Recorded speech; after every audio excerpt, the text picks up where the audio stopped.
Hey, what up, family? I hope everybody's well. There's been a lot going on this week. I'm sure a lot of people have a lot going on, and I'm definitely, I got other hearts in mind right now. From my wife to my mother to my family, but also to even those on Facebook, those that I built rapport with, prayed with, ask for prayer from, disassociated with. I Christians today, man.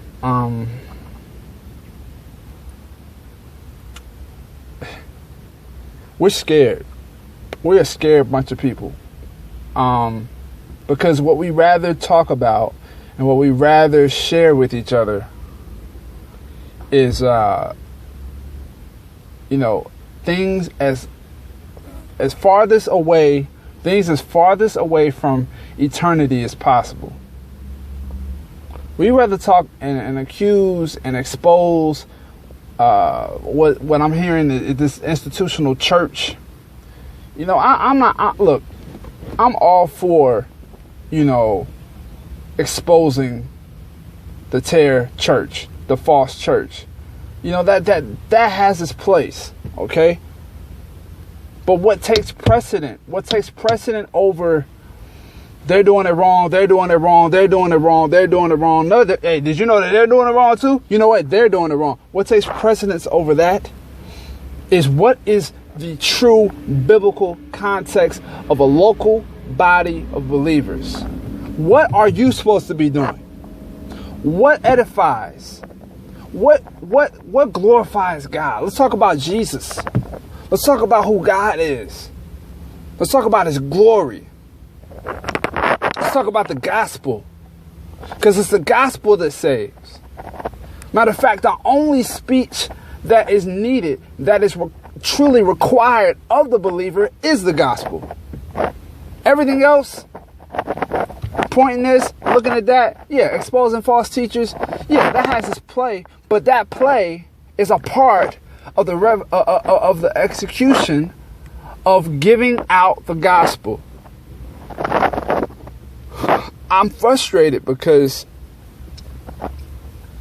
there's groups on Facebook that are constantly pointing fingers.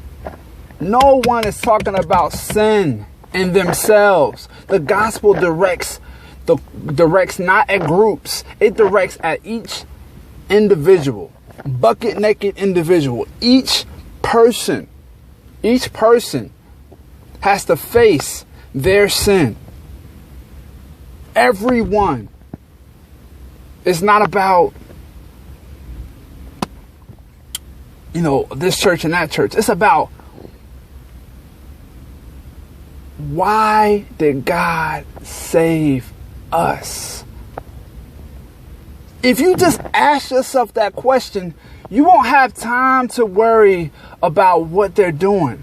What you're going to do is, I need to minister the gospel to people. People are dying. People are hurt. And the only thing that's going to free them from themselves is the gospel. The only thing that's going to free them from their bad decisions is the gospel. The only thing that's going to free them from being sucked under with these wolves and these false teachers is the gospel. Since when do we care more about leadership than we do about the people that are being led? The leaders already have their place in hell. They already have their marks and territory in hell. What about those that are following the person, the people? Attacking the foundation is what's needed, not picking at the fruit. We need to attack the root. We need to attack the root. Now, this message is not for non-believers, because if you don't believe in Christ, if you can care less about God, church, whatever, this message is for you. This message isn't even for believers that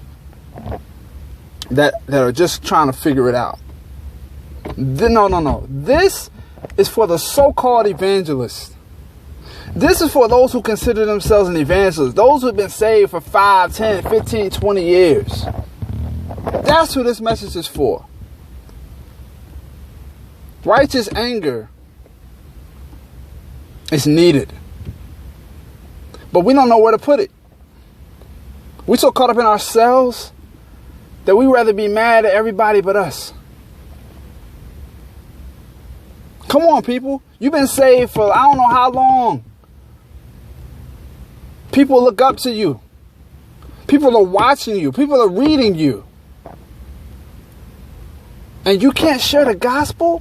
Why did the apostles keep reminding every single chapter? Well, not chapter, but every single letter that was written to the church, the local bodies of believers that were around Asia Minor, that are around Turkey, present day Turkey, that spread it out into the whole world.